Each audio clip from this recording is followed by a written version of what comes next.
Para você que é eletricista, me responde uma coisa. O IDR, ele é um herói ou é um vilão? Nesse vídeo aqui nós vamos falar sobre DDR, IDR e DR. Se você já gostou da ideia, não se esqueça de se inscrever no canal, dá aquele like maroto e compartilha com seus amigos. Fala, gurizada! Sejam muito bem-vindos a mais um vídeo aqui do canal, o nosso canal Eletrizante. Nesse bate-papo, pessoal, nós vamos falar desse dispositivo aqui, que é obrigatório por norma, tá lá na NBR 5410.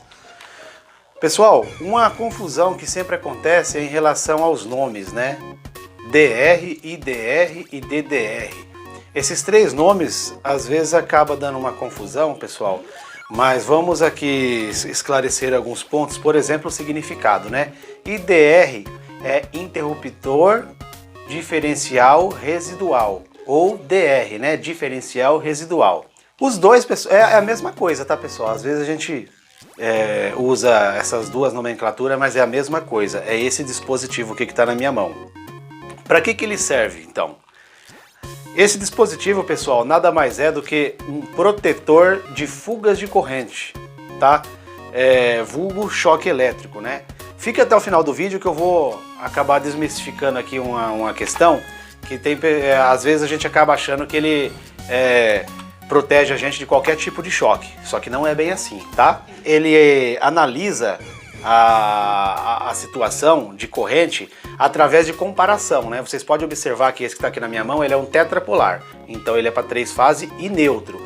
Então uma característica do IDR é para que o neutro passa por ele antes de ir para o barramento, tá bom? Então como é que ele funciona? Ele funciona através de comparação. Vamos supor que seu circuito é monofásico, seja 220 ou 380, monofásico. Você vai mandar a fase aqui, ela tem que retornar pelo neutro a mesma corrente elétrica. Se nesse caso aqui, a proteção dele é de 30 mA, 0,03 A.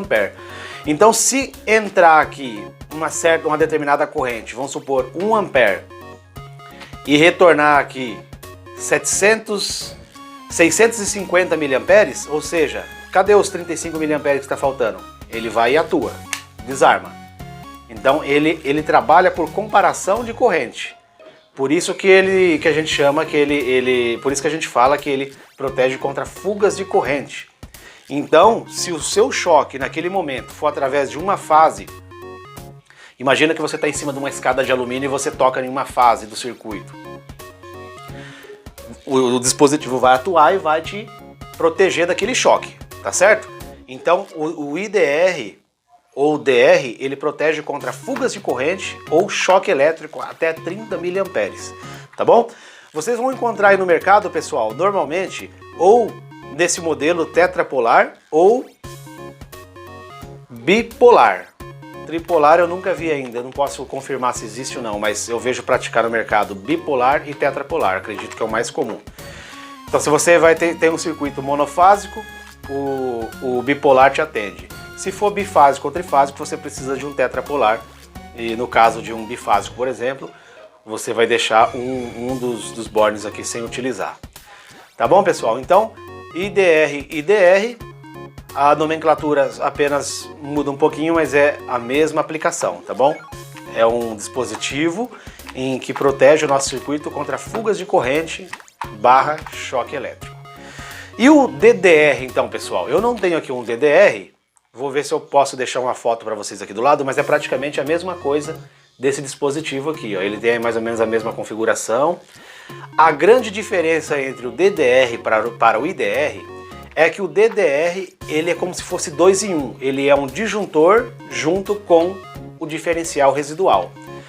A gente não vê muito no mercado, pessoal, porque ele é muito caro, né? Então às vezes compensa mais você investir num IDR com o disjuntor do que comprar só o DDR, porque ele é muito mais caro, né? Ele acaba economizando espaço no quadro, enfim, esteticamente é melhor, você tem menos dispositivo, menos componente, porém ele é um valorzinho bem salgado, tá bom? Por isso que muitos eletricistas não utilizam no dia a dia. Como o DDR ele já tem um disjuntor acoplado, isso então quer dizer o quê? Que o IDR ele não substitui disjuntor, tá?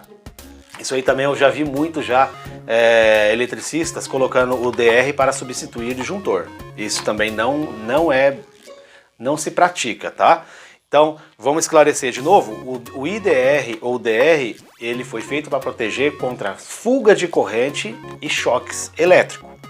O disjuntor, pessoal, ele foi feito para proteger o circuito, o condutor em si, a sua instalação, contra curto-circuito e sobrecarga. Ele evita, por exemplo, de uma instalação vir a pegar fogo, por exemplo, né? Então, um dispositivo não substitui o outro. Agora, uma questão bem polêmica, né? É obrigatório eu usar o IDR? Eu tenho que usar ele em todas as minhas instalações? Bom, pessoal, se a gente consultar a NBR 5410, lá tá bem claro pra gente os lugares específicos numa residência, por exemplo, onde é de uso obrigatório do IDR. Por exemplo, chuveiro. Para o banheiro você tem que ter uma proteção com IDR. Lavanderia, outra situação também que você tem por obrigação proteger o circuito que vai para a lavanderia com o IDR. Cozinha, lugares úmidos, em cima da pia, por exemplo. Você tem ali uma torneira elétrica em cima da pia, você precisa ter um IDR protegendo aquele circuito. E no quarto item, fala também a respeito dos circuitos externos à sua casa. Né? Então, por exemplo, você tem uma tomada, vamos supor que você deixou uma tomada na parede da sua casa para um 220 para você usar, ligar uma ferramenta futuramente. Ou, por exemplo, na garagem. Lá na garagem você quer deixar uma tomada de serviço lá para você. Tem que ter o IDR protegendo também, por se tratar de área externa. Tá bom? Tomadas de uso geral, tomadas da sala, do quarto, iluminação, a norma não exige que tenha IDR. E quanto à instalação propriamente dita, né, pessoal? Vocês podem ver que aqui eu tenho um quadro, eu estou usando aqui o IDR como para todos os circuitos. Então o que acontece, pessoal? A gente pode ter a seguinte situação: você pode instalar o IDR da maneira que está aqui nesse quadro de distribuição que a gente montou aqui, ó. Ele está para todos os circuitos. O que sai aqui do IDR, ele alimenta aqui o barramento de todos os circuitos. Você pode colocar dessa maneira. Porém, eu te falo o seguinte, experiência própria, isso aí é uma opinião minha, tá?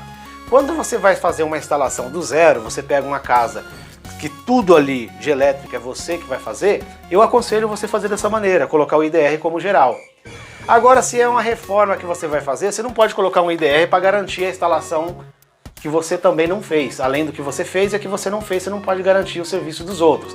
Se for uma casa muito antiga, ela pode ter umidade nos conduítes. Isso aí sempre vai ter algum problema, vai ter alguma fuga de corrente e o cliente vai ficar te ligando toda hora. Então, pessoal, o que você pode fazer? Você pode colocar o IDR para grupos de circuitos. Como assim? Você pode agrupar, depois da alimentação aqui, ó, do quadro, você pode mandar, claro, tinha que ser até um quadro maior para organizar melhor, né? Tem aqueles quadros que tem 2 trilhos DIN. Você pode alimentar em cima com DR para o circuito do chuveiro e, por exemplo, uma tomada da lavanderia. E embaixo você faz, por exemplo, sai do disjuntor geral e vai direto para os circuitos de uso geral, para a iluminação e por aí vai. Então você pode colocar o IDR ou como geral, como está aqui o caso, mas não dispensa o disjuntor, tá? Ou você pode colocar o IDR para grupos de circuitos, espero que vocês tenham entendido. Ou você pode colocar IDR para circuitos individuais, que aí, né, pessoal, você precisa de um espaço maior, porque você, né, vai precisar de vários IDRs, só que também funciona perfeitamente e a norma também aprova, tá? Você pode colocar, por exemplo, o disjuntor geral, ele alimenta todos os disjuntores e depois na saída de cada disjuntor, em vez de você mandar direto para a carga, você manda para um IDR. Você pode colocar um IDR depois desse disjuntor, um IDR bipolar, para o chuveiro, por exemplo. Também dá certo, tá bom? Então fica aí a dica para vocês que existem essas 3 maneiras de se instalar IDR. E claro que a maneira mais fácil e mais assim apresentável que a gente vê é como foi montado esse quadro aqui, né, pessoal? O IDR para todos os circuitos. Só que para isso, pessoal, eu aconselho mais para novas instalações, tá bom? Espero que vocês tenham entendido aí o conceito do IDR, para que ele serve, né? Qual que é a função realmente do IDR. Futuramente eu quero fazer um vídeo na prática mostrando para vocês a atuação do IDR, tá? E para você que ficou até o final do vídeo aqui, eu vou falar a respeito da polêmica. Se o IDR ele protege realmente de choque ou não protege, tá bom? Pessoal, o que eu quero falar para vocês é a seguinte questão. Vocês já entenderam que o IDR ele atua por fuga de corrente, né? Então vamos pensar num circuito monofásico aqui para facilitar. A fase entrou por aqui, saiu, foi na carga, passou pela carga, retornou pelo neutro.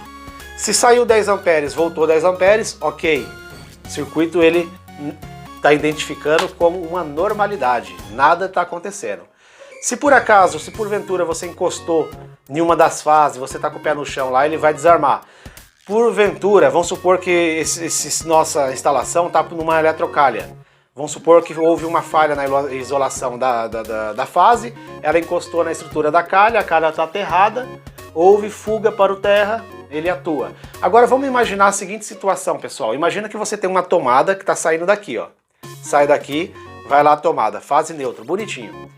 Vamos supor que uma criança enfiou lá 2 ferrinhos lá nas polaridades de uma tomada e ao mesmo tempo ela pegou entre fase e neutro. Se ela segurar ali, pessoal, o que vai acontecer? Vai ter fuga de corrente? Não vai.